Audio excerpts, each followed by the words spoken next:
Bismillahirrahmanirrahim. Ma asaba min musibatin, tidak pernah ditetapkan satu kejadian, awas hati-hati, di bumi fil ardi wala fi anfusikum, atau menimpa dirimu, illa fi kitabin min qabli an nabraha, kecuali semua itu telah tertuliskan di dalam kitab sebelum semuanya nampak dalam kehidupan. Ayat ini ingin memberikan gambaran bahwa semua kejadian-kejadian yang terjadi di muka bumi ini, termasuk dalam terkait aktivitas kita, termasuk dalam pencarian jodoh kita, semuanya telah tertuliskan, diatur oleh Allah Subhanahu wa taala. Singkatnya, semua ada dalam aturan Allah. Allah telah mengatur si fulan hidup sekian sekian sekian, meninggal sekian sekian sekian, rizkinya sekian, jodohnya akan mendapatkan sekian sekian sekian. Sebagian tidak bisa diikhtiarkan seperti ajal, ajal nggak ada ikhtiarnya. Di Anda tidak bisa ikhtiar untuk bisa menunda atau mempercepat ajal, langsung nggak bisa diintervensi.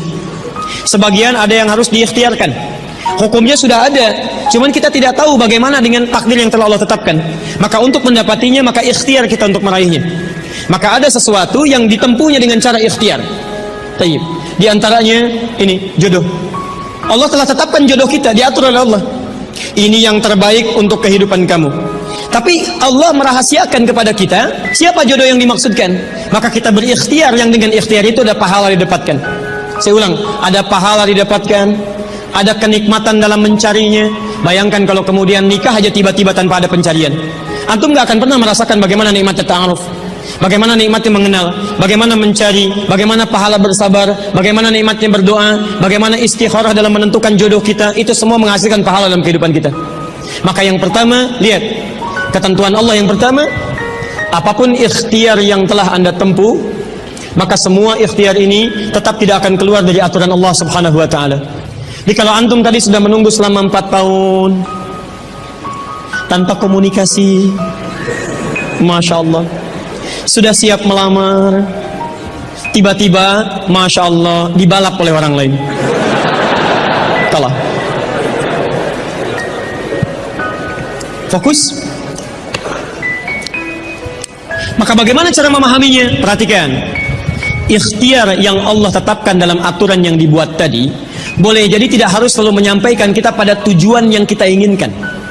Karena aturan Allah itu ketika ditetapkan akan bersanding dengan maslahat bagi kehidupan kita yang menjalaninya. Ingat ini ya, ingat. Aturan Allah ketika menetapkan, fulan rezeki kamu sekian, fulan fisik kamu begini, fulan jodoh kamu si fulan, si fulanah. Ketika Anda menempuhnya dengan ikhtiar, tidak harus kemudian Anda meraihnya sesuai dengan keinginan Anda. Contoh, maaf, Anda ingin misalnya sekolahnya ke ITB, Anda ikhtiar juara satu, juara satu, juara satu. Begitu tes di ITB tidak lulus, lulusnya ke IAIN misal. Harap-harap ke ITB, masuknya ke IAIN. Harap-harap ke ITB, masuknya ke UNPAD. Ketika Allah kemudian menakdirkan Anda misal, keinginan Anda ke UNPAD, keinginan Anda ke ITB, tapi kemudian tiba-tiba beloknya ke UNPAD, bagaimana memahaminya? Perhatikan, kadang jalan kehidupan yang telah Allah tetapkan bukan harus menentukan hasil sesuai dengan yang Anda inginkan, tapi Allah menetapkan sesuai dengan apa yang Anda butuhkan. Anda ingin ke ITB, tapi apa yang Anda dapatkan di ITB bukan maslahat buat kebutuhan Anda, maka dibelokkan oleh Allah ke UNPAD supaya Anda mendapatkan apa yang Anda butuhkan dalam kehidupan Anda. Karena Allah mengabulkan apa yang Anda butuhkan, bukan apa yang Anda inginkan. Saya ulang, Allah mengabulkan hanya apa yang Anda butuhkan, bukan apa yang Anda inginkan. Ada 3 jenis cara pengabulannya. 1, jika kebutuhan Anda sesuai dengan maslahat kehidupan Anda meminta. Maka jika keinginan Anda dalam permintaan sesuai dengan kebutuhan Anda, maka segera dikabulkan. 2, ada yang ketika Anda memohon, Anda belum sanggup untuk mendapatinya. Nanti ketika Anda mulai sanggup, disitulah kemudian Allah berikan. Antum punya anak 5 tahun, antum kaya, punya banyak uang, kemudian anak itu minta dibelikan motor, dibelikan nggak? Uangnya ada, motornya siap dibeli, anak baru 5 tahun, minta dibelikan motor, dibelikan nggak? Tayyib, kenapa? Karena dia belum sanggup menggunakannya. Tapi Anda sampaikan, nah, papa punya uang, papa siapkan ya, nanti ketika sanggup baru saya berikan. Demikian ketika Anda meminta kepada Allah Subhanahu wa taala dan memohon. Maaf, Anda mohon, belum dikabulkan juga. Boleh jadi bukan Allah belum mengabulkan, tapi Anda belum siap untuk menerimanya. Contoh, Nabi Muhammad SAW berdoa kepada Allah supaya kiblat dipindahkan dari Masjid Al-Aqsa ke Masjidil Haram. Kapan berdoanya? Sejak di Mekah. Kapan dikabulkan? Saat ke Madinah. Kurang lebih 3 tahun baru dikabulkan. Quran surah kedua Al-Baqarah ayat 144, paling kiri sebelah bawah. Qad nara taqalluba wajhika fis sama' falanuwalliyannaka qiblatan taradaha fawalli wajhaka syatrul Masjidil Haram. Muhammad, kami perhatikan engkau senantiasa menengadahkan wajahmu ke langit memohon, meminta. Lihat, maka mulai hari ini kami kabulkan doamu. Mulai palingkan kiblatnya dari Masjidil Aqsa ke arah Al-Masjidil Haram. Berapa lama Nabi berdoa? 3 tahun. Nabi Muhammad SAW berdoa 3 tahun baru dikabulkan oleh Allah. Kenapa baru dikabulkan? Karena pengalihan kiblat baru sesuai dengan kebutuhan umat Islam pada saat itu setelah 3 tahun. Nabi Ayub alaihissalam, antum kenal Nabi Ayub? Kenal di mana? Kadang-kadang kenal Nabi Ayub. Luar biasa. Tadi malam di Dumai ada yang kenal Korun. Bulan lalu di Lampung ada yang kenal Fir'aun. Masya Allah. Di Pekanbaru kenal Nabi Ayub. Luar biasa. Siapa sebetulnya?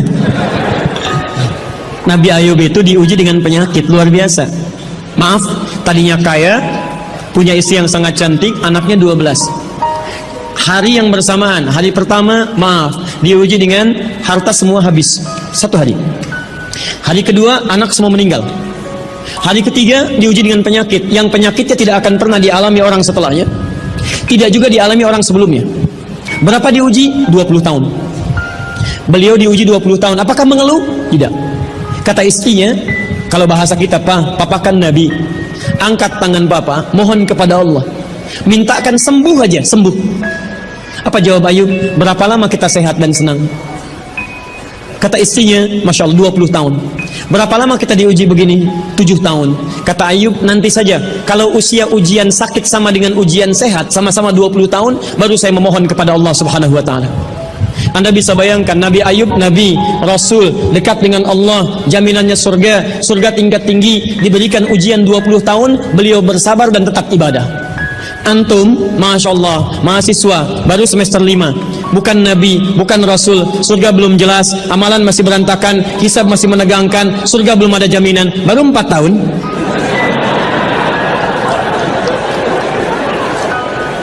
Itu yang terbaik buat antum. Yang terbaik. Jadi bukan berarti ketika Anda tidak mendapatkan dia, dunia hilang untuk Anda. Tidak. Banyak boleh jadi itu hanya titian ajaran dari Allah supaya Anda merasakan bagaimana nikmatnya ta'aruf, supaya Anda belajar bagaimana mencari yang lebih baik lagi. Lihat kalimatnya, Quran surah ke-24 ayat 26, at-tayyibatu lit-tayyibin wat-tayyibuna lit-tayyibat al-khabithatu lil-khabithin, sebelumnya wal khabithuna lil-khabithat. Yang baik akan ketemu yang baik lagi, yang kurang baik bertemu dengan yang kurang baik lagi. Menurut Anda, dia yang terbaik untuk Anda. Menurut Allah, dia bukan yang terbaik untuk Anda. Yang untuk Anda, ada yang lebih baik lagi. Anda mau menghafal Quran, Anda mau menghafal hadis, maka Allah akan kirimkan kepada Anda yang bisa menjaga Quran dan hadis Anda. Kalau dengan 4 tahun belum bisa menjadikan Anda mendapatkan yang terbaik, tunggu. Karena yang terbaik itu lebih daripada yang mulia, akan mendapatkan masa yang cukup panjang. Al-Bukhari menulis hadis 16 tahun, kitabnya abadi. Orang menulis kitab 16 hari belum tentu abadi. Jadi ketika Anda diminta menunggu dalam masa yang cukup lama, sebetulnya bukan masanya yang ditunggu, tapi di balik penungguan itu bukankah di situ ada pahala? Tadi Anda katakan Anda rajin berdoa, bukankah di doa itu ada pahalanya? Anda rajin tahajud, Anda bersabar, Anda bermohon, Anda istighfar. Jadi yang diinginkan oleh Allah dalam penantian 4 tahun itu bukan Anda menikah dengan calon Anda sekarang, tapi Anda mendapatkan pahala yang berlimpah, dan dengan pahala itu Anda siapkan Quran Anda, hadis Anda untuk membimbing pasangan Anda berikutnya. Paham sampai sini? Baik, alhamdulillah. Jadi nggak usah kecewa ya, nggak usah kecewa. Baik, yang kedua, lihat kaidahnya supaya kita bisa sabar, ya, supaya bisa sabar. 2 Quran surah kedua ayat 286. La yukallifullahu nafsan illa, tidak mungkin Allah menguji seorang hamba kecuali dia sanggup untuk mengatasinya. Tidak mungkin Allah menguji seorang hamba kecuali dia sanggup untuk mengatasinya. Tolong baca kalimatnya dengan baik ya. Kalau Anda sedang punya masalah, seberat apapun itu, yakinkan kata Al-Quran, tidak mungkin masalah ini diujikan kepada Anda kecuali Anda sanggup. Jadi kalau Anda tidak sanggup, mustahil ujian ini titipan pada Anda. Jadi kalau Anda sekarang misal sedang punya ujian seberat apapun, itu tandanya cuman Anda yang sanggup, yang lain tidak sanggup. Makanya tidak diujikan kepada pemuda lain, cuman Anda, karena Anda yang sanggup menanggung bebannya. Orang lain mungkin sudah naik ke atas atap tuh, loncat, tidak. Anda tidak.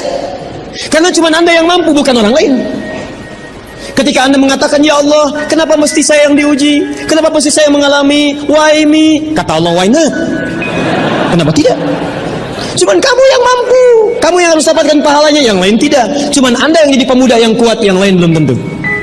Tapi nggak usah terlampau bamba, langsung pulang dari sini bikin status. Memang cuman saya yang mampu. Masya Allah, pekerjaan. Ya. Yang ketiga, tetap ikhtiar. Quran surah 49 ayat ke-13. Jadi jangan sampai, maaf, ya, peluang Anda tidak mendapatkan yang tadi Anda telah harapkan, menjadikan Anda putus dalam berikhtiar. Cari, masih banyak perempuan semuka bumi. Masa tidak ada yang cocok untuk Anda? Lihat, ya ayuhan nasu inna khalaqnakum min dzakarin wa untha wa ja'alnakum syu'uban wa qabail lita'arafu. Hei manusia, kami ciptakan kau laki-laki, ada perempuan jodohmu. Dan kami pisahkan berbeda-beda daerah. Ya, lihat syu'ub, beda daerah, RT, RW, lurah, kecamatan, kabupaten, sampai sedunia. Kalau nggak ketemu di satu RT, cari satu RW ya, yang nanya tadi. Kalau tidak ada satu RW, cari satu kampung. Masa nggak ada yang ketemu? Boleh menikah dengan perempuan sekampung? Tidak. Masa sekampung mau dinikahi? Tidak. Batas paling maksimal 4. Sekampung tidak pilih satu dari sekampung. Sekampung mau dinikahi, Masya Allah. Silahkan cari, ya. Anda tadi masih kuliah, kan? Silahkan cari. Barangkali ketemu di kampus, ya. Boleh menikah dengan seorang anak yang sedang kuliah? Tidak sedang kuliah, masa dinikahi? Pulang dulu dari situ, ya. Pulang dari kampus, baik-baik di rumah, baru nikah. Ini di kampus mau dinikahi. Ya. Cari, silakan. Nggak ketemu misalnya, mohon maaf, ya, satu kecamatan, kabupaten. Nggak ketemu, beda provinsi. Anda orang Riau, mungkin jodoh Anda ada di Jawa. Cari, ta'aruf. Nggak ada di Jawa, ada di Sumatera. Nggak ada Sumatera, ada di Papua. Luas. Indonesia terbentang 5.200.000 km persegi luasnya. Kata Ahmad Mansur Surya Negara, pakar sejarah, dalam bukunya Api Sejarah, halaman ke-19, paragraf yang kedua, baris 1 sampai 3, paling kanan sebelah atas. Luas Indonesia itu daratnya 2 juta km persegi, lautnya 3.200.000 km persegi. Daratan dan lautan, Masya Allah, 5.200.000 km persegi.